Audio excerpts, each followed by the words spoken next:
Quiero saludarles a todos, tengan ustedes muy buenos días, los que están en turno de día, y buenas tardes los que estamos de tarde.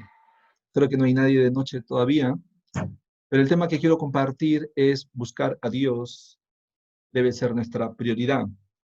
Y el propósito de este tema es que todo creyente, toda persona anhele y se comprometa con todo su corazón buscar a Dios, buscar la presencia de Dios. Ahora, necesitamos hacernos una pregunta. ¿Será posible tener un encuentro diario con Dios y tener la certeza de que es Dios que ha venido a nuestro encuentro? ¿Será posible? David pudo tener esa clase de encuentro con Dios y en el Salmo 63 que se ha leído, David nos muestra el camino de cómo hacerlo. Pero ¿quién era David? David desde muy joven había aprendido a buscar a Dios. David había aprendido de sus padres, de sus abuelos, de sus bisabuelos. Ellos tenían historias personales de encuentros con Dios. Por ejemplo, Ruth, la bisabuela de David, experimentó la misericordia de Dios. Ella mostró que en su vida Dios se había manifestado de una manera muy personal. Pero David también era pastor de ovejas y desde muy joven, en la soledad del campo y teniendo como compañeros y amigos a las ovejas, aprendió a buscar a Dios con todo su ser. Digo con todo su ser porque David entendió que todo lo que tenía podía usarlo para acercarse a Dios. David aprendió a tocar el arpa y con su arpa buscaba a Dios. Lo hacía también a través de sus oraciones. David sabía que Dios era real. Lo había escuchado también por las historias de su pueblo. Los salmos son cánticos que describen la obra de Dios en medio del pueblo de Israel. David había comprendido que buscar a Dios a solas, en medio del anonimato, cuando nadie conocía a David, solo Dios lo conocía. Y no porque Dios era Dios, sino porque David aprendió a buscar a Dios desde muy joven. David aprovechó su tiempo y valoró que lo más importante en esta vida era Dios. Mientras que sus hermanos estarían disfrutando de su tiempo libre, David se dispuso en buscar a Dios, pero sin saber lo que iba a descubrir. David descubrió cómo hallar el poder y la gloria de Dios en su vida. David fue el único hombre en todo Israel que estuvo dispuesto a enfrentarse al gigante Goliat de 2 metros con 90 centímetros. Y David no era soldado. David era un jovencillo, entre adolescente y joven, pero David descubrió el poder de Dios. Por eso le dijo a Goliat que vino en el poder de Jehová de los ejércitos. Desde que David descubrió que el poder y la gloria de Dios se manifestaba cuando le buscaba con todo su ser, nunca quiso dejar de buscar a Dios. Aunque hubo un tiempo que por su pecado descuidó su búsqueda de Dios, pero recuperó su búsqueda de Dios y logró hallar nuevamente la manifestación del poder y de la gloria de Dios en su vida. Veamos lo que nos muestra el Salmo 63. David era el rey de Israel y se encontraba en el desierto, en medio de una tierra árida, donde el sol calienta y la temperatura puede llegar fácilmente a unos 45 grados centígrados. David se encuentra en medio de un desierto sin agua, sin alimento, sin casa y sin lugar para poder refrescarse por un momento.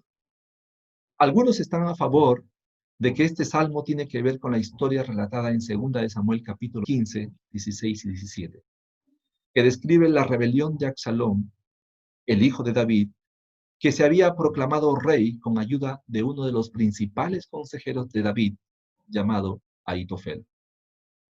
Ahitofel sabía los movimientos de David, sus estrategias, sabía cuántos hombres contaba David, sabía sus puntos débiles.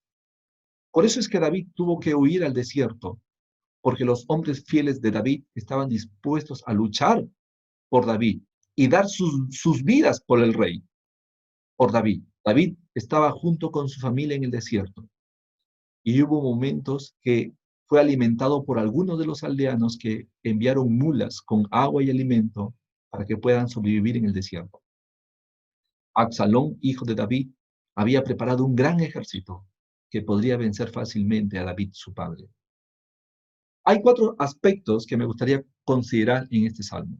El primero, aún en medio de la dificultad, debemos creer firmemente en Dios. David tenía una fe genuina en Dios. En medio de la crisis del reino, con su reinado usurpado, con un hijo que quiere matarlo, en medio del desierto con casi nada de recursos, David sigue creyendo en su corazón que Dios es Dios. Y aún más, David dice, Dios es mi Dios. Cuando las personas pasamos por dificultades extremas, aflora desde nuestro interior los sentimientos y los pensamientos más profundos que están guardados en nuestro corazón.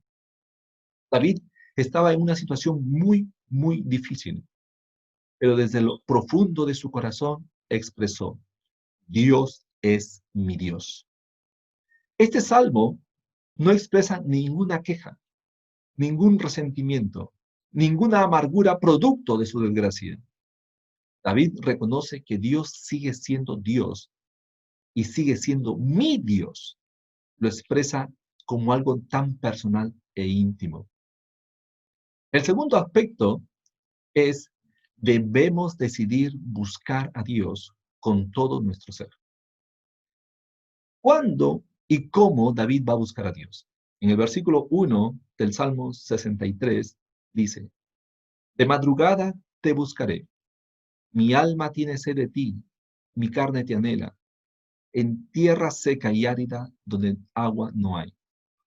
David decide buscar a Dios cada día muy temprano de la mañana. David ya había buscado a Dios anteriormente muchas veces y lo había hallado. En el versículo 6 dice, cuando en mi lecho me acuerdo de ti, en ti medito durante las vigilias de la noche, porque tú has sido mi socorro.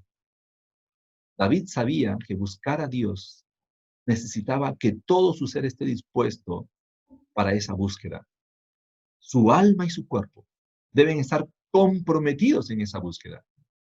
Aunque puede haber algunos que digan que hablan con Dios cuando se van en el bus, cuando están trabajando, no niego que uno pueda orar en tales situaciones. Pero el Salmo 63 no expresa si oramos o no. El Salmo 63 expresa la búsqueda de Dios por un hombre que halla el poder y la gloria de Dios, cuando decide buscar a Dios con todo su ser. Y el mejor tiempo para David es en la madrugada. No porque sea una hora santa, sino porque a esa hora nadie lo puede interrumpir. Donde sus pensamientos, sus emociones, su actitud, sus fuerzas están involucradas en la búsqueda de la presencia de Dios. Por eso David dijo, mi alma tiene sed de ti y mi carne te anhela. Todo el ser de David está involucrado en la búsqueda de la presencia de Dios. David nunca había experimentado una sed física tan desesperante como estar en una tierra árida como es el desierto. Y va a usar esta experiencia para describir la intensidad de su búsqueda por Dios. David añade como el deseo de su propia carne, su propio cuerpo, anhela esa búsqueda de Dios. Aunque cualquier ser humano anhele tener un baño refrescante, una habitación fresca o una cama suave en la que pueda descansar, David no toma en cuenta satisfacer esos deseos aceptables como necesarios, sino su búsqueda de Dios es su prioridad. Este Salmo 63 expresa las palabras de Jesús cuando dice, buscad primeramente el reino de los cielos y su justicia, y todas las demás cosas os serán añadidas. Mateo 6:33. David sabía que Dios es omnipresente, que Dios está en todo lugar, pero David no se contenta con creer que Dios es omnipresente. David busca la manifestación de la presencia de Dios. Entonces vamos al tercer punto. David sabía que lo único que puede saciar todo su ser es la presencia manifiesta de Dios a través de su poder y su gloria, como dice el versículo 2. David estaba pasando por una serie de dificultades, problemas muy fuertes. Es como que si todos los problemas se juntaron y golpearon contra él. Problemas familiares, crisis económica, crisis social y política. Todo de un solo bloque. Pero David reconoció que en medio de este tsunami de problemas, solo Dios podría sostenerlo. Solo Dios podría darle la victoria. Por eso dice que quería ver su poder. El Señor Jesús nos presentó una parábola que es muy similar a esta situación. La parábola de los dos cimientos. Y dice que un hombre edificó su casa sobre la roca y vinieron tempestades, ríos y golpearon contra la casa, pero no cayó. La casa se mantuvo firme. Pero otro hombre edificó su casa sobre la arena y vinieron también tempestades y ríos sobre ella y la destruyeron. Aquella persona que busca edificar su vida sobre la roca que es Cristo, nada ni nadie podrá destruirlo. Pero hay algo más que presenta la presencia manifiesta de Dios, que viene cuando una persona le busca de todo corazón. Y era el disfrutar del deleite más grande que esta tierra puede tener, del manjar más exquisito, del masaje relajador más efectivo que pueda existir. Y era la gloria de Dios. El poder de Dios y la gloria de Dios son dos cosas diferentes. El poder de Dios se manifestó de muchas maneras en la vida de David, a través de su valentía, de su fuerza, de su seguridad, de la alabanza, de su audacia.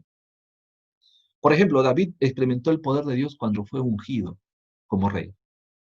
Dice, y el sacerdote Samuel tomó el cuerno de aceite y lo ungió de entre sus hermanos.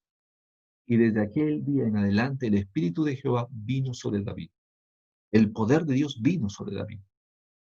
Pero también David experimentó la valentía, la audacia, cuando tuvo que enfrentar al gigante Goliat y vencerlo. Mira lo que describe 1 Samuel 17:36. Tu siervo mató tanto al león como al oso, hablando de David. Y este filisteo incircunciso, hablando de Goliat, será como uno de ellos, porque ha provocado al ejército del Dios viviente. También lo vemos cuando venció a sus enemigos. Entonces uno de los criados respondió diciendo, he aquí yo he visto a un hijo de Isaí de Belén, que sabe tocar y es valiente y vigoroso, hombre de guerra, prudente entre sus palabras, hermoso, y Jehová está con él. David había experimentado el poder de Dios en su vida. ¿Por qué? Porque él había aprendido a buscar a Dios con todo su corazón. Pero no solamente David experimentó el poder de Dios, sino que David experimentó la gloria de Dios. ¿Qué es la gloria de Dios? La gloria de Dios tiene que ver con la santidad, la grandeza de Dios que se manifiesta en un lugar y en una persona. Cuando la gloria de Dios se manifestaba en el pueblo de Israel, ningún ser humano podía estar de pie en ese lugar. Todo el pueblo estaba de rodillas, porque la presencia de Dios se dejaba percibir por los seres humanos. Ellos reconocían que Dios estaba en ese momento entre ellos. En el Nuevo Testamento, cuando Jesús fue bautizado, los cielos fueron abiertos y la gloria de Dios se manifestó y una voz decía, este es mi Hijo amado en quien tengo complacencia. La gloria de Dios tiene que ver con un lugar que es lleno de la santidad de Dios. Y esa santidad de Dios genera un temor reverente en cada ser humano que se encuentra ahí. Nadie tiene que decir nada a nadie lo que tiene que hacer. Todos reconocen la presencia de Dios y se inclinan de manera voluntaria porque están delante del Rey del universo, delante del Creador. Esta presencia majestuosa de Dios llena todo el lugar. Nadie puede imaginar y describir esta presencia de la gloria de Dios a menos que lo haya experimentado. Y vamos con el cuarto punto. David acude a la misericordia de Dios. En primer lugar, En medio de la crisis, David dice que Dios es su Dios.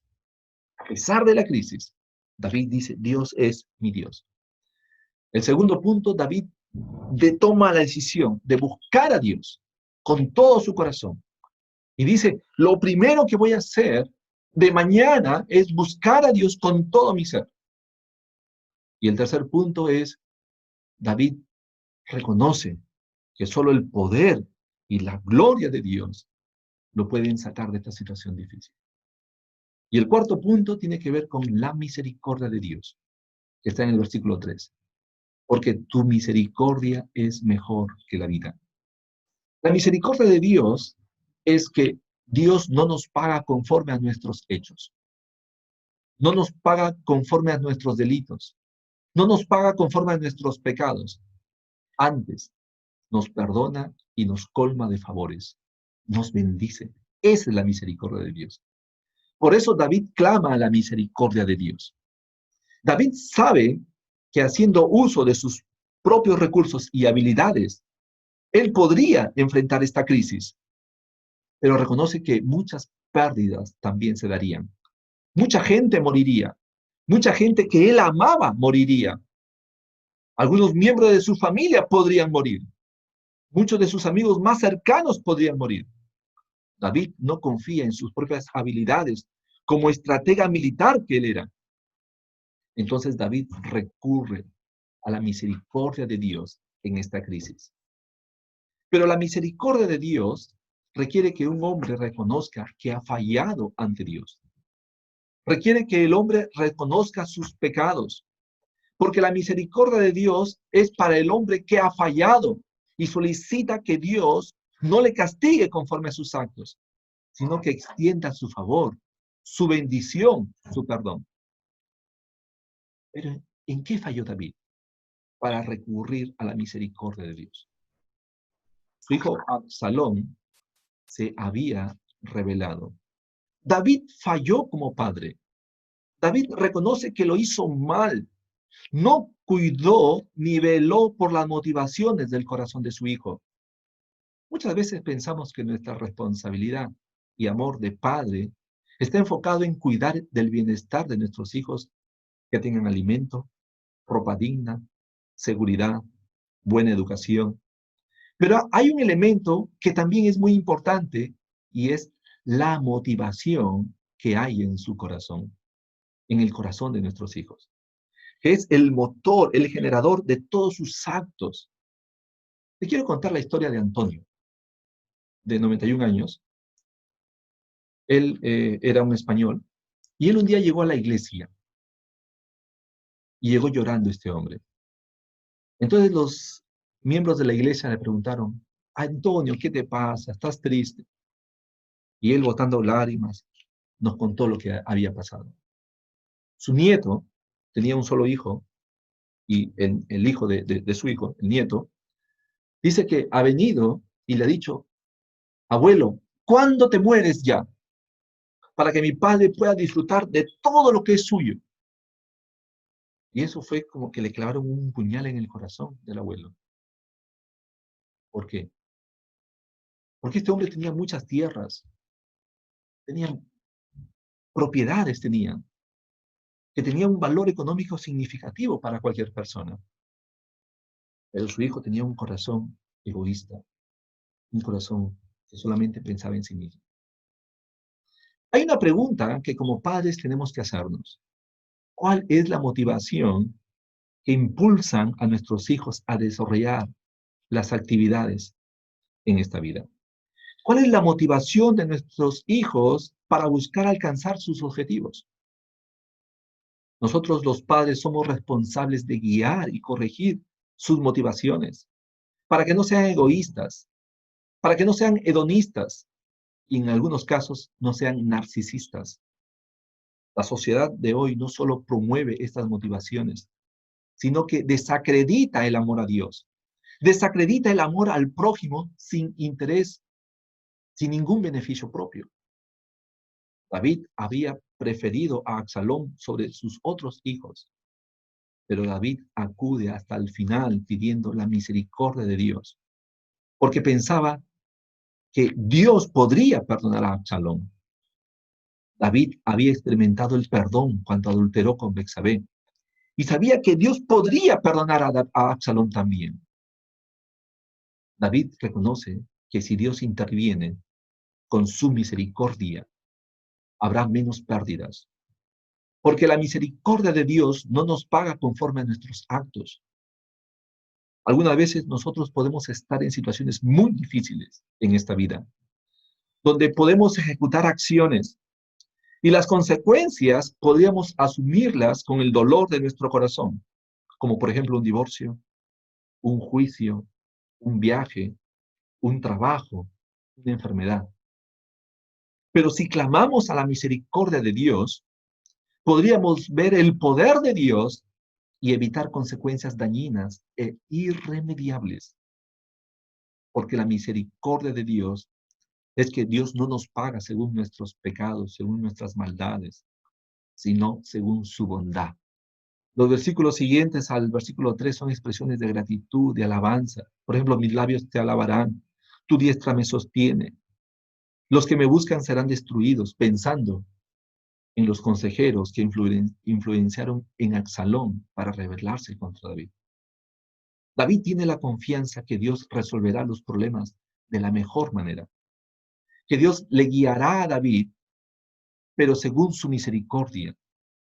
Los problemas en esta vida nos pueden sorprender, sea que lo hayamos buscado o sea que seamos responsables de ellos, o que no seamos responsables de ellos.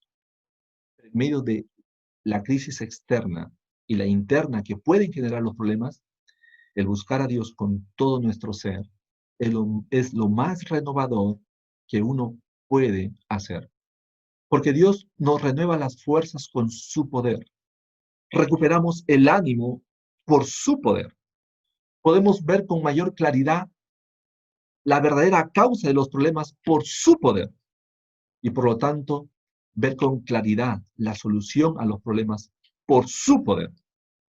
Pero el buscar a Dios con todo nuestro ser no queda solamente en la solución de nuestros problemas, sino hay algo que es mucho más grande que hay en esta tierra y es la gloria de Dios. La gloria de Dios es la manera en que Dios se deja percibir por nuestros sentidos. La gloria de Dios es cuando los que nos conocen, reconocen que Dios está a nuestro lado porque lo ven en nuestras vidas, lo ven en nuestra familia, lo ven en nuestro trabajo.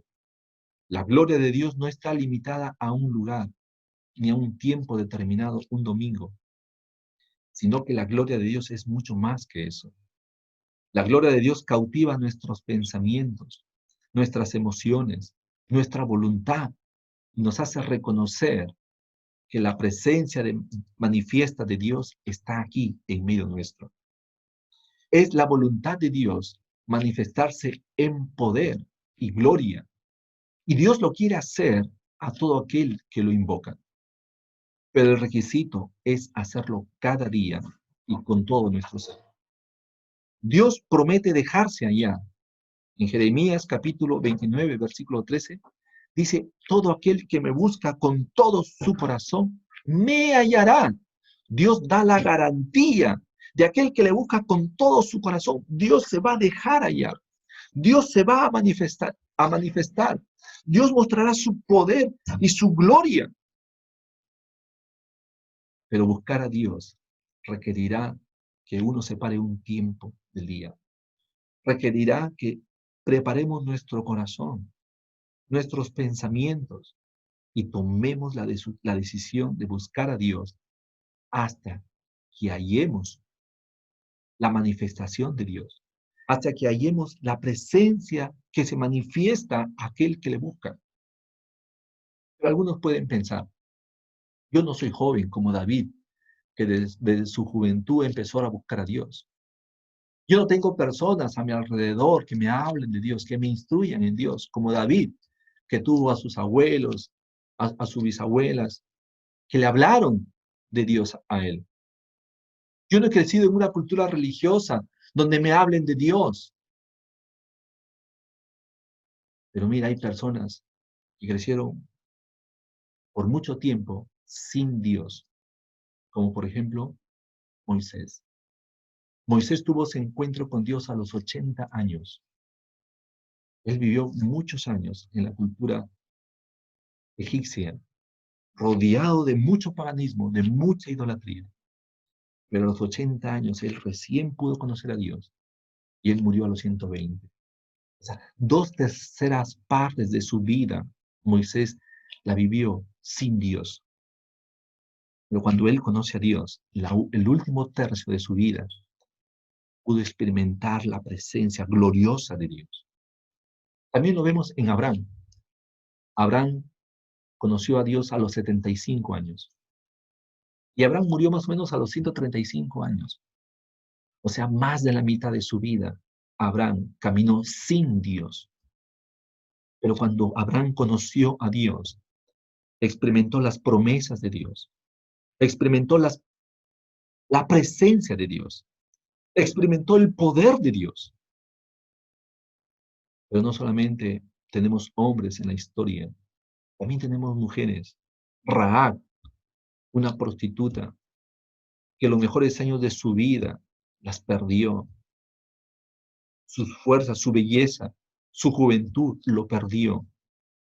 Pero cuando ella conoce de Dios, escucha de Dios, ella cree firmemente en su corazón. Y desde el día en que ella conoce a Dios, su vida cambia. Y el futuro oscuro que le esperaba se convirtió en un futuro de esperanza vivo.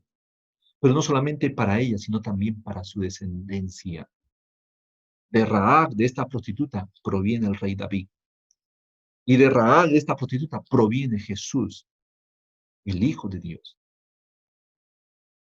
Nunca es tarde para buscar a Dios. Nunca. Todo aquel que lo busca de todo corazón, lo hallará a Dios.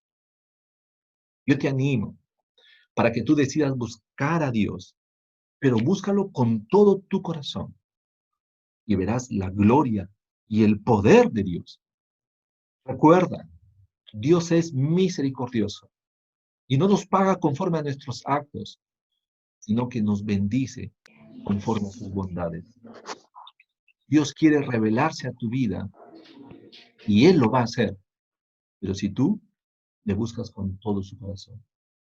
Y cuando lo halles, tú podrás experimentar en medio del desierto, en medio del calor abrumador, en medio de la escasez, en medio de la sequedad, en medio de la crisis, tú podrás experimentar la frescura de Dios, podrás experimentar el gozo de Dios, podrás experimentar la esperanza que hay en Dios y verás cómo Dios empieza a resolver los problemas que para nosotros nos estaba agobiando, los cuales pensábamos que ya no había solución, pero que Dios empieza a obrar poderosamente, muestra su gloria.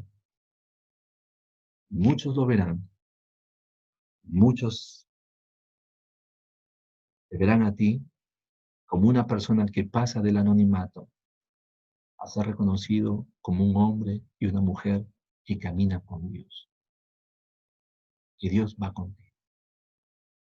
Anhelo desde lo más profundo de mi corazón que tú tengas una experiencia con Dios. Y Dios no hace acepción de nadie. Dios está esperando a cada uno que le busquemos con todo el corazón. Y Él nos espera con sus brazos abiertos cada día, porque Él ha dicho, nuevas son cada mañana mis misericordias. Nuevas son, nuevas son. Cada mañana se renueva, cada mañana. Y Dios te está esperando a ti, que vengas y le busques con todo tu corazón. Y Él ha prometido que se va a dejar hallar por ti. Él ha prometido que se va a mostrar a ti. Y no hay nada más en esta tierra que buscar a Dios y hallarlo. Que Dios te bendiga. Muchas gracias por acompañarme.